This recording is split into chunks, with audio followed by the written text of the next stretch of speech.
sekarang ini kan Ya. Pak Sam punya uang 50 juta. Ya. Itu bisa punya mobil sedan kan? Ya. Sebelum perbincangan ini kita lanjutkan, jangan lupa subscribe, like, dan share kepada kawan-kawan di tempat yang lain.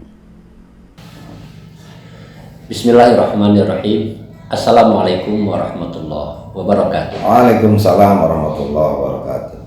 Kawan-kawan sekalian, selamat jumpa.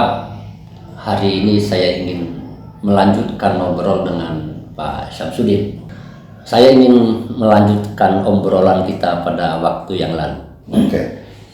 Saya itu kan terhitung kagum sama Anda kalau saya masuk ke rumah ini. Biasa-biasa aja. Sekali lagi saya katakan, rumah Anda ini memang terhitung bukan rumah mewah. Pasti itu ya. Tapi bukan juga rumah jelek. Gitu kan. Nah, orang kadang-kadang salah paham tentang kemewahan. Gitu. Rumah kecil yang tidak terlalu kecil gitu kan, bisa ditata dengan baik dengan interiornya maupun struktur pada bangunannya. Nah, tetapi itu nanti bisa kita khusus bicara tentang rumah. Oke lah. Nah, saya sebetulnya hari ini ingat lagi dengan Anda itu kaitannya dengan pengalaman dulu bersama Pak Sam. Saya mengenal Pak Sam ini pada tahun 1985. Ya. Saya lulusan dari Jogja, merantau ke Jakarta. Pak Sam memang lulusan di Jakarta, beliau sekolah di Jakarta, domisili juga di Jakarta. Jadi katakanlah Pak Sam itu sudah at home di Jakarta. Ya. Sedangkan saya kan pendatang, tamu. Banyak hal sebetulnya yang lalu kita bicarakan, kita temukan di dalam kehidupan di awal-awal di Jakarta. Tapi ada satu hal Pak Sam, yang Pak Sam ingat atau tidak, saya nggak tahu. Saya masih teringat terus. Pak Sam itu ketika berdiri di pinggir jalan, sambil menunggu bis kota untuk pulang ke Tanjung Priok, di depan kita itu suka lewat mobil. Antara lain Mercy. Zaman tahun 85 itu saya lupa Mercy yang kelas apa pada waktu itu. Pak Sam itu sudah Baby band kan ya. mungkin baby band ya, tapi sudah agak lebih tua lagi barangkali. Tiger kali ya. Ya, mungkin sekitar itu gitu ya. Mobilnya cakep gitu. Nah, Pak Sam terus terang, saya tuh nggak punya perhatian sama mobil. Tapi Anda pada waktu itu, Pak Sam, waktu saya kenal itu, sudah punya perhatian sama mobil. Kira-kira kalau dalam bahasa saya, nanti kapan-kapan saya kepengen juga punya mobil seperti itu. Nah, Pak Sam itu sepertinya sudah punya cita-cita, sudah punya target hidup, pengen punya mobil. Saya enggak. Saya enggak, Pak Sam. Saya itu tidak punya cita-cita pengen punya mobil, gitu kan ya. Rumah enggak juga rumah. Kalau rumah saya punya. Ada. Ya, karena saya perantau kan. Ya. Perantau ngekos melulu, Ya. ngontrak melulu kan enggak enak. Untuk jalan cukup enggak bisa. nyaman. Nah, saya lalu kepengen punya rumah itu. Tapi kalau mobil hampir dapat dikatakan tidak. Dibilang tidak sama sekali mungkin salah ya. Karena saya, Pak Sam ingat nggak? Saya komentar tentang mobil Rocky. Dulu itu kan ya. Jeep. Nah, perbedaan saya sama Pak Sam tuh sedan. Kalau saya Jeep. Kira-kira yang model-model begitu. Buat ke dusun. Pak Sam, pertanyaan saya sebetulnya, saya sebagai orang perantau di Jakarta dulu itu ada pikiran, seandainya punya uang, beli rumah dulu atau beli mobil dulu. Atau kawan-kawan yang mendengarkan pembicaraan ini bisa ikut memikirkan untuk kepentingan masing-masing. Di dalam hidup kita itu, kalau tuh harus memilih, punya mobil dulu atau punya rumah dulu. Atau punya apa lagi selain mobil, rumah? Mungkin ada yang prioritasnya ingin punya toko dulu, ingin punya kantor dulu. Kalau kayak saya komputer dulu. Nah, komputer dulu, tergantung lah. Ya, Gitu. jangan lupa tapi harus apple to apple. Sekarang ini kan ya, Pak Sam punya uang 50 juta. Ya. Itu bisa punya mobil sedan kan? Ya. Sekarang ini kan ya. Untuk DP aja. Bukan, nggak usah pakai DP. Second. Harga Volvo sekarang, sedan Volvo. Teman kita dulu itu beli Volvo sedan 25 juta. Enggak, soalnya dia ada temennya beli Crown. Beli Crown lupa banyak kan ya. Bisa saja begitu. Rumah juga begitu. 50 juta juga bisa beli rumah. Ya. Kalau komputer pasti 50 juta udah mewah banget. Nah, maksud saya Pak Sam, gimana sih Pak Sam merencanakan, memprediksi perjalanan hidup atau kesuksesan hidup ke depan di Pak Sam? Oke, Pak Tam, ini menarik nih. Jadi itu sebetulnya pemirsa juga pengamatan Pak Tar aja sebetulnya. Pengamatan bahwa ya saya sebagai orang yang lama hidup di Jakarta ya normal-normal aja, kalau lihat mobil bagus ya pengen lah, itu wajar lah gitu. Tapi itu bukan cita-cita sebetulnya, apa ya, itu masih kita pada kesempatan yang lalu Pak Tar itu ngomong tentang apa namanya naluri, bahwa mencari uang itu kan naluri. Iya. Nah, mencari uang itu kan naluri, jadi pengen punya mobil itu naluri. Kalau pengen punya apa tadi, rumah naluri, pengen punya komputer ya naluri. Cuma maksudnya jangan dibatasi oleh yang kecil-kecil seperti itu. Ya, kalau saya itu Pak Tar, kalau mau tahu kenapa saya melirik ini ingin, melirik itu ingin, mungkin Anda kebetulan mobil aja, mungkin nggak ada lirikan yang lain yang saya lirik, mungkin Anda nggak nangkap gitu. Misalnya apa gitu ya. Ada yang mendasar Pak Tar di saya. Lagi-lagi saya ini orang miskin Pak Tar. Keluarga miskin. Apa yang diniatkan dalam hati itu bagaimana ya caranya saya ingin membuat orang tua itu gembira, membuat orang tua itu senang. Bayangkan bagi orang miskin kalau punya mobil gimana? Kalau punya rumah gimana? Luar biasa. Punya komputer gimana? Punya apa? Jadi saya bukan pada komputer, pada mobil, pada rumahnya, tapi bagaimana apa yang kita miliki, dalam tanda petik keberhasilan kita itu dilihat oleh orang tua sehingga menyenangkan, membuat mereka senang dan ridho kan? Kalau ridho kan Anda tahu, kalau orang tua kita ridho gimana? Kita kan kebagian kan? Ridho dari Allah gitu kan, gitu ya. Jadi saya sebetulnya lebih besar. Nah, cuma sekarang bayangkan kenapa Anda dulu protes sama saya bahwa kok orang tua dulu yang haji bukan Anda dulu misalnya. Ya saya ingin senang, orang tua saya senang kok. Bagaimana kita menyenangkan orang tua itu? Jadi ya kalau di sekolah misalnya kita berprestasi lah, ya kan?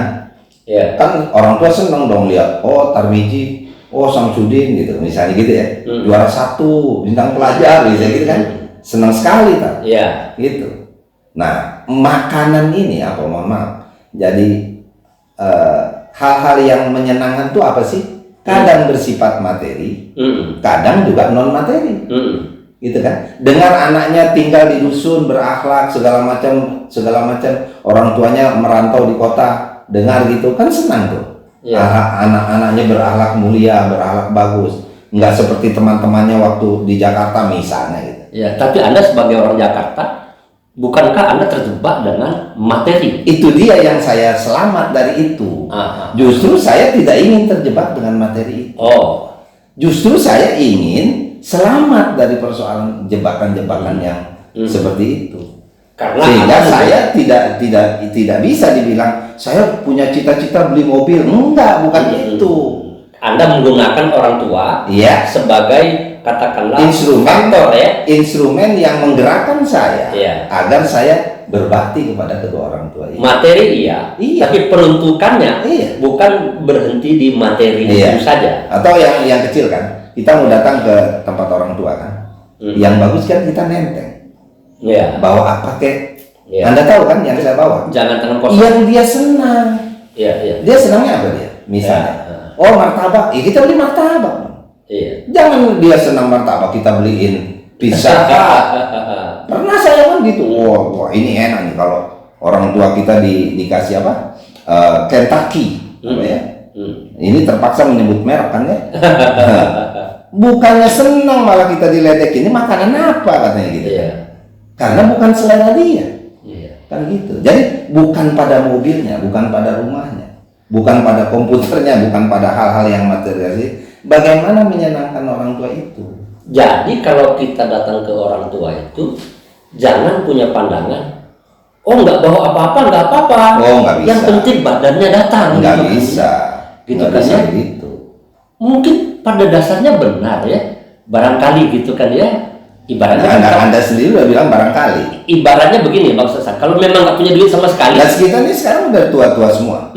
Anda senang nggak kalau anak Anda datang, nggak diminta, tiba-tiba bawa yang kesenangan Anda? Lompat Anda. Pasti senang banget. Lompat Anda. Begitu kan ya. Oh Eko bagus banget ini, bawa yang cocok gitu misalnya gitu kan. Gitu. Misalnya aja nih Eko datang bawa kamera bagus. Oh Anda tidak, Anda bisa beli, saya tahu. Tapi kan Anda kan lebih senang. Karena Anda diketuk hatinya oleh anak Anda gitu. Sehingga dari situ apa? Anda akan ridho kan sama Eko, sama anak Anda. Kenapa? Karena anak ngertiin apa yang dibutuhkan oleh orang tua. Jadi materi itu sebagai perantara.